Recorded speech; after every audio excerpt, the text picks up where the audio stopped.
La réalité de l'islam, on vous la cache, on m'interdit de vous la dire, parce que l'islam n'est pas une religion comme le christianisme, ça n'a rien à voir. L'islam est une religion de la loi, l'islam est un droit religieux. Et donc, ce droit religieux prend l'homme depuis le berceau jusqu'à la tombe et dans tous les aspects de sa vie. Que ce soit pour aller aux toilettes, comment faire pour aller aux toilettes, comment faire pour conclure un contrat, comment faire pour faire la prière. Et ça, le chrétien ne peut pas le comprendre. C'est ça la loi islamique. Le chrétien, quand il fait la prière, il est là dans son lit. « Oh Seigneur, faites que je réussisse mon examen. Au nom du Père. » Ah, peut-être il fait le signe de la croix, mais quand il fait froid, il a les mains en dessous de la couverture. Mais pas pour le musulman.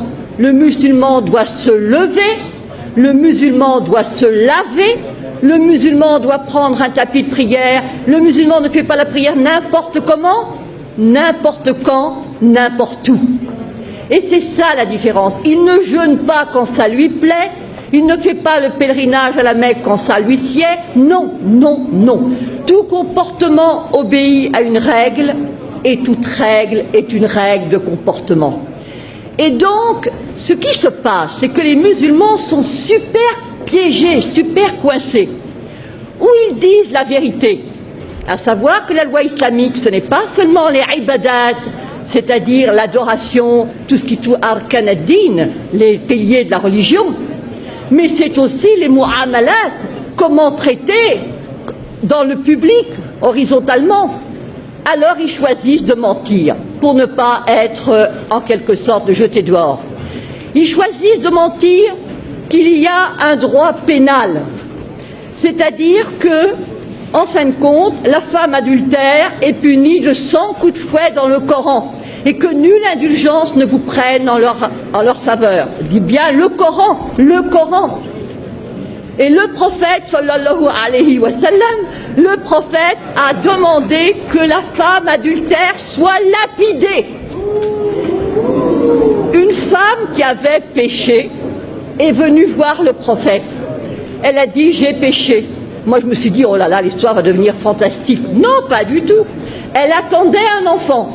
Il a dit « retourne, accouche tranquillement ». Ensuite, elle est revenue et on l'a lapidée. Et pas n'importe comment. Avec des pierres pas trop grosses, elle serait tuée d'un seul coup. Non, des pierres de grosseur moyenne. La même chose quand on va aux toilettes, pas des pierres coupantes pour se couper l'anus, bien sûr que non. C'est-à-dire que, si vous voulez, tout est réglementé. La femme adultère, fouettée, après 100 coups de fouet bien donnés, vous ressortez en capilotade. Hein. L'apostasie est punie de mort. La consommation d'alcool de 80 coups de fouet. Le vol, la main coupée. Et dans le fiqh, c'est même la main coupée, le pied inverse, c'est ce qu'on appelle l'amputation croisée. Alors les musulmans, parce que ça fait partie de leurs droits religieux, choisissent de dire non, non, non, non, non, non, nous sommes comme les chrétiens. C'est pareil, les fils d'Abraham, patati, patata. Alors on les acclame. Je leur dis liberté. Oui, oui, oui, oui, liberté. Je leur pose la question. Est-ce que le musulman est-ce que la musulmane peut épouser un non-musulman? Est-ce que le musulman peut se convertir à une autre religion? Est-ce que le musulman peut être athée? Est-ce que le musulman peut être homosexuel? Est-ce que le musulman peut même être célibataire? Car le célibataire est de la pire espèce. Et oui, est-ce que pas de monachisme en islam? Alors je vous dis pas les curés, les moines, enfin les curés on ne sait pas, mais les moines en tout cas, ils passeraient un mauvais quart d'heure. Et la religion catholique, c'est l'horreur, l'abomination. Ils disent trois, c'est considéré comme un trithéisme, donc ils seraient zigouillés. Et quant à la messe, alors là, la messe, le pain est transformé en corps du Christ, mais c'est de l'anthropophagie pour eux. Et boire du vin.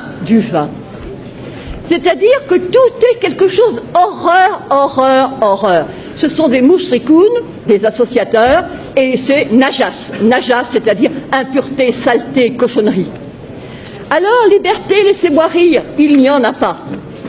Mais alors, puisque de toute façon, le musulman obéit à des règles, il est encerclé, emprisonné, on ne peut pas faire n'importe quoi, on entre dans les toilettes du pied gauche, on mange de la main droite, on ne mange pas n'importe quoi, on ne mange pas n'importe comment. C'est le rôle des fatwas qui vous dit, s'il vous plaît, comment on fait? Et alors évidemment, on vous répond. Alors évidemment, avec l'Internet, ça devient n'importe qui, n'importe quel con peut répondre, mais non, etc. Ça, c'est un changement. L'égalité. Mais bien sûr que nous avons l'égalité. L'égalité entre qui? Entre les musulmans. Al-Muslim, Akhul Muslim. Le musulman est le frère du musulman, pas le frère du non-musulman. Absolument pas. Absolument pas. Ne prenez pas les juifs et les chrétiens comme alliés. Et enfin, nous avons... Alors là c'est vraiment le must. Vous prenez la sourate 5, Al-Maïda, la table servie. Al-Yahoud. Les Juifs disent la main de Dieu est fermée. Mais non, c'est la leur qui est fermée. Et alors je passe, il est dit, écoutez bien ceci. Et certes, nous avons fait croître parmi eux la rébellion et la mécréance. Nous avons, alors, et nous avons fait croître l'inimitié et la rébellion. Nous avons jeté parmi eux la haine jusqu'au jour de la résurrection. Yaoum al-Qiyamah. Vous voyez pour l'affaire d'Israël ce que ça signifie. Ensuite, il est dit, ce sont les Juifs qui allument la guerre. Ce sont les Juifs qui allument les guerres. Et c'est Dieu qui l'éteint. Et rappelez-vous, il y a eu une fatwa, il y avait eu des émeutes en banlieue, et monsieur Malek Chabel, musulman modéré, a écrit, mais il n'y a pas de guerre sainte en islam. C'est-à-dire, il a dit, en fin de compte, ce sont...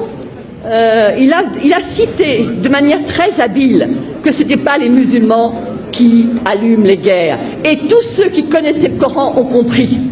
Parce que c'est sûr. Mais bien sûr que le problème... Alors, je me suis adressée au recteur de la mosquée de Paris, le charmant Dalil Boubaker. Je lui ai dit, comment trouvez-vous la première sourate du Coran? Il a dit, c'est le paternoster chrétien. J'ai envie de lui dire, alors crétin, le paternoster, alors commençons. Au nom de Dieu, le clément, le miséricordieux, etc. C'est toi que nous adorons. Iyyaka na'budu wa iyyaka nasta'in. Ihdina sirat al-mustaqim. Donc guide-nous dans la voie droite. Et alors là commence le suspense. La voie de ceux à qui tu as accordé tes faveurs. Sirat al-ladin, voilà, an'amta alayhim. Donc c'est la voie de ceux pour lesquels tu as été généreux. Sirat, alors, Ghayr mardoubi alayhim, la voie de ceux contre qui tu n'es pas en colère. Walad dallin, et ceux qui ne sont pas égarés.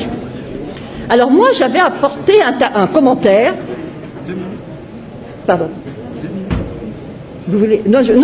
Donc j'avais apporté un commentaire et j'ai dit devant tout le monde, évidemment, là vous ne comprenez rien, mais il y a le commentaire qui explique et que tous les musulmans pieux connaissent. Alors je regarde. Quels sont ceux à qui Dieu a accordé ses faveurs? Alors je vois al-muslimoun ou al-anbiya, donc les musulmans, les prophètes. Quels sont ceux contre qui Dieu est en colère?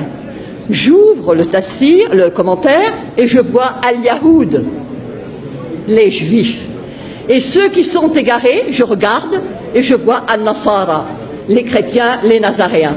Et je dis, c'est ça, votre sourate première, le paternoster, et nos curés cons, qui font du dialogue islamo-crétin.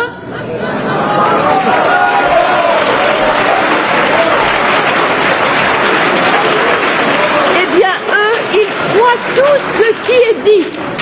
On on leur dit, ils se focalisent sur la sourate Maryam. Voilà Marie qui a eu un enfant sans être mariée. Effectivement, Walam Akun Bariya, je ne suis pas une prostituée, patati patata. Alors ça plaît aux chrétiens. D'autant plus qu'on leur sert, les chrétiens sont comme des moines, ils ne s'enflent pas d'orgueil. Lorsque tu leur parles de la sourate Marie, leurs yeux s'emplissent de larmes. Je te dis, magnifique. Et contre qui ils sont? Ben, contre les Juifs. Les Juifs qui, pour eux, Marie n'est pas la mère de Dieu, pour eux, Jésus n'est pas le... Alors, il y a, par rapport à la communauté juive, un danger immense contre lequel je me bats depuis 5 ans.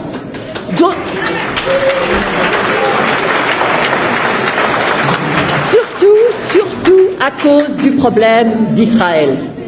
Les gens qui combattent contre les Israéliens ne sont pas des gens du XXIe siècle. Ce sont des gens qui se rappellent qu'il a été dit qu'au jour du jugement dernier, les Juifs se cacheront derrière une pierre, derrière un arbre, que la pierre elle-même et l'arbre diront, il y a un Juif derrière, tue-le. Alors comment laisser ces non-assistance à peuple en danger? Oui, bien sûr. Donc je dirais, l'islam n'est pas ce qu'on vous enseigne, l'islam n'est pas ce qu'on vous dit. L'islam est dangereux parce qu'il n'y a pas d'égalité, pas de liberté, pas de fraternité, pas de possibilité de s'en sortir.